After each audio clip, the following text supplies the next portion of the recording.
Hey, what's going on, everybody? So listen, this is going to be part 4 of my Forex Journey series, all right? In the first 3 segments or parts, we talked about how I come to first realize the financial markets. We talked about how being in construction, there was job scarcity, which caused me to be in and out of work, which ultimately caused me to lose a lot of, I just lost a lot of stuff. All right. So now I'm going to give you guys more of my mental at the time, and I'm going to give you guys more of a breakdown on the things that I lost. All right. So during this dark time, because we talked about how it was a very dark time, a dark moment in my life. When I think back on it now, years later, a lot of those experiences I really suppressed. Okay, I remember them, but a lot of the stuff, a lot of the finer details I really suppressed because, I mean, who wants to sit around and really think about those, those dark areas of your life? I mean, you don't want to think about that stuff. So you replace those with positive things. But I believe that with sharing this with you guys can really relate. You guys can be able to see that, hey, I'm human like everybody else. You know, we have slips and falls in life. I mean, what would life be without the slips and falls? I mean, you'll never really appreciate when you get, a better quality of life. All right. So let me explain.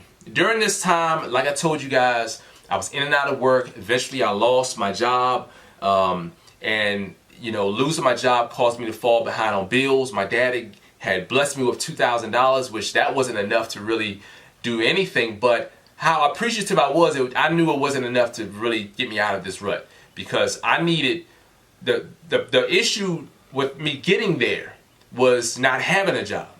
So my dad blessed me with a $2,000 loan. It was money that I still owed, but it was a way for me to say, okay, well, I have this debt, and let's shave off $2,000. All right, but unfortunately, falling behind on my rent at my apartment, there were legal fees, there were certain fees that went along with late fees and stuff. So that money was just adding up. And then on top of that, you have late fees, the cell phone bill, late fees on your electric, late fees on certain things.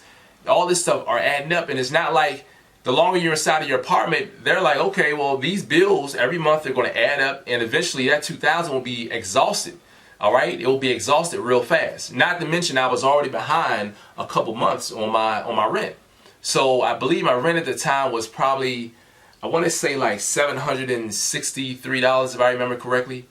And so you times that by 2, you're already $1,500.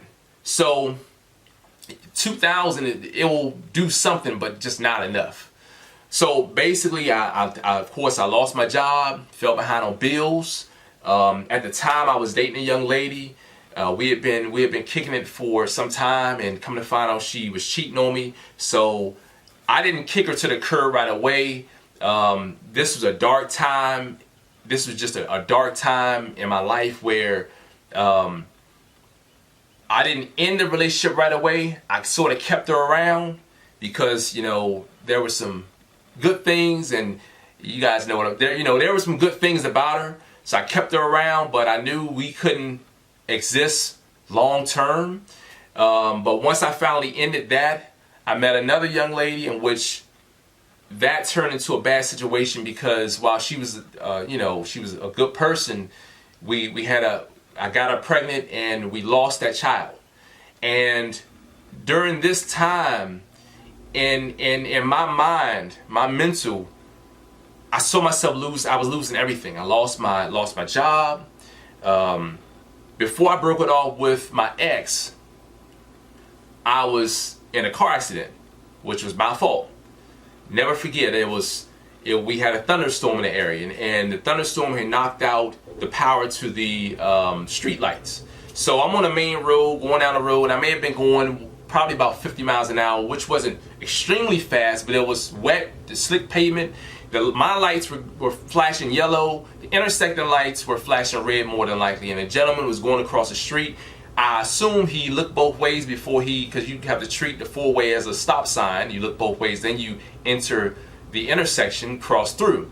I assume he did that. Well, I was going down. He probably figured he had enough time. I was going down, hit the back of his car, spun this car around, wheel popped off, was gone down the street somewhere. No wheel in sight. So neither one of us were hurt. My airbags both deployed. I didn't have on no seatbelt. By the grace of God, I'm still here. I didn't have on no seatbelt. Airbag hit me in the chest, hit me on my arm, so I was red up in here. I had on an A-shirt, what we consider an A-shirt or a tank top, and so I was red, and I was good. I was shaken up, but I wasn't hurt. I didn't have any head injury, no whiplash, nothing like that. By the grace of God, no seatbelt. So I walked away from that incident with my car impounded, all that stuff, and I believe at the moment I was messed up with the motor vehicle. I think I was messed up with the motor vehicle because the car was totaled. I believe the car was totaled.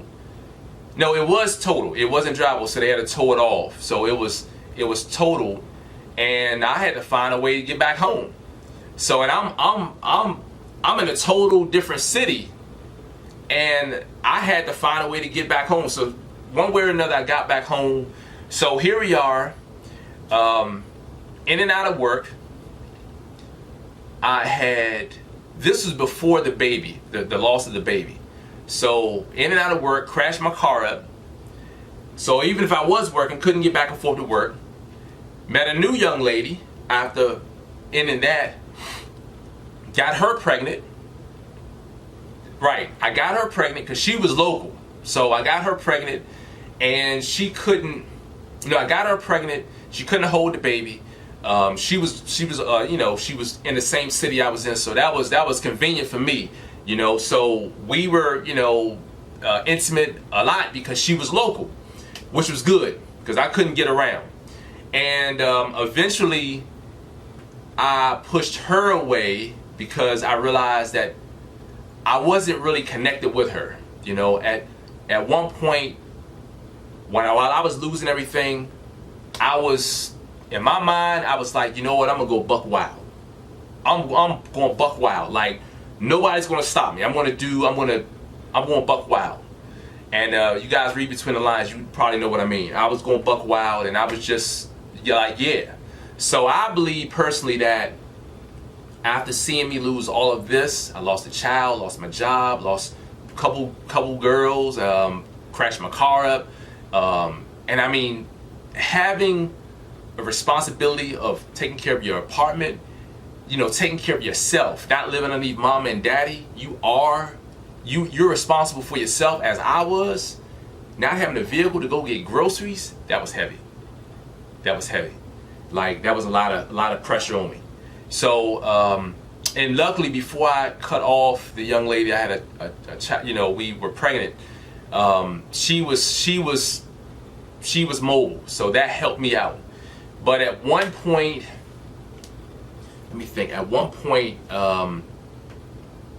cut her off, met another young lady, and when I met her, I was making a transition out of my apartment, put everything in storage. When I met her, that's when I had put everything in storage, met her, finally got a job where I can get back and forth to work. I finally found a job.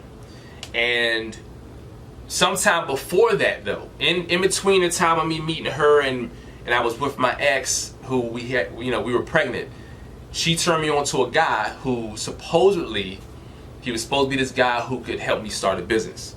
So I found a way to drum up $1,000, gave it to him, boom, gave him the money, and he did nothing. He sort of educated me, gave me some things to read on, and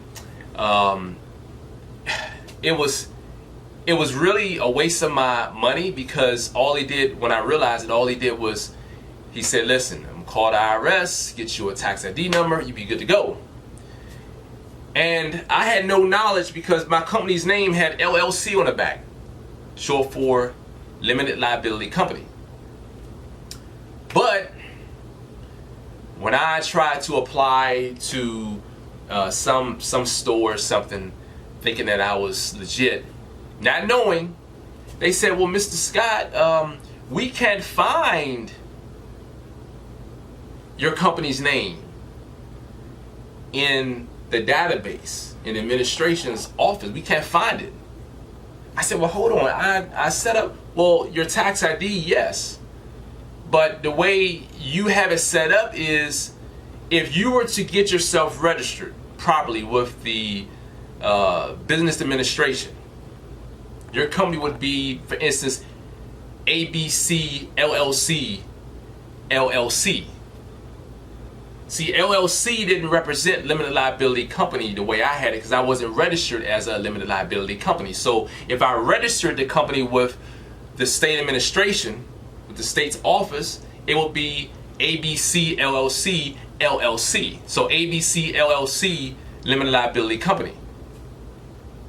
And that was a wake-up call. And I said, are you kidding me? Here I am want to get ahead, and this guy screwed me. So what happened was, I eventually talked to this guy. I said, man, you know, he tried to fix some things.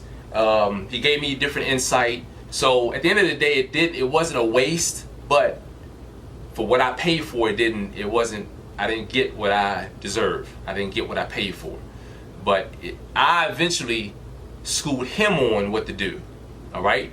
So that was a learning lesson for me. But the blessing was in, you know, the bigger pictures where the blessing came at. So let me explain to you guys what happened.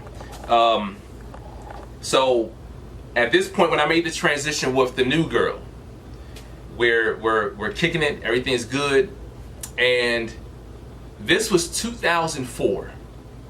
I said to myself, you know what? Because remember, I'd already been to seminars and things of that sort, and I was already familiar with real estate. I had a burning desire at this point. I did not want to fail. What I had gone through less than a year before, that was dark. I finally saw some light. Luckily, the young lady that I was now dating, she had her head on straight. Not to say the rest of them didn't, but she was a good girl. And what had happened was, you know, that sort of grounded me. It kind of gave me that, okay, I could sort of let my hair down. I could sort of relax, because she saw what I was working towards. She didn't judge me based on where I came from, although, you know, considering the fact that she saw everything, because I was familiar with her all through that whole transition, 2003, a year before. She didn't judge me based on that. She judged me based on, you know, other things, and that was good. That was good. So what had happened was, we wound up kicking it, everything got good, and then early 2004, I said, you know what? I'm going to commit myself I'm going to put myself in Long and Foster real estate training, and I'm going to learn Forex from a reputable company. So this is what happened. I went hard at it. Put myself in there, and about 2-3 months later, I got my papers stating that, you know, I had completed. Matter of fact, 1 second. This right here is the actual binder that was given in the actual class. Modern Real Estate Practice, 17th edition. And this is everything that I had covered in that class. For instance, Introduction to Real Estate Investment Questions. Advantages of an investment in real estate include all of the following except A, the possibility of a tax-deferred exchange, B, high liquidity, C, the use of leverage to increase rates of return, D, tax deductions. This is all the stuff that I had to cover in that class, and I passed it. And but my focus wasn't to acquire my license, because I wanted to learn the lingo. My focus was to learn how to invest, learn the money side, learn the different strategies to position myself well in the market, so that I could talk with the folks without being intimidated. I would know how to talk to people. You know, I'll be able to understand. I'll be able to comprehend what certain conversations were about. All right, so I completed that course. I got my little certificate. I completed it, and I could have gone to the state board.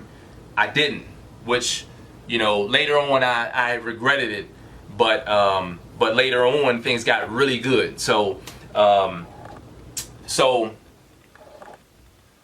a couple months later I passed the class, and that was when, matter of fact, I'm gonna do this.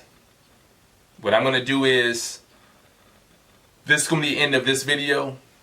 The next video, I'm gonna go into how I made the transition from this point of completing this class, and how things changed within, you know, the next year or so. All right, you guys stay tuned for the next video.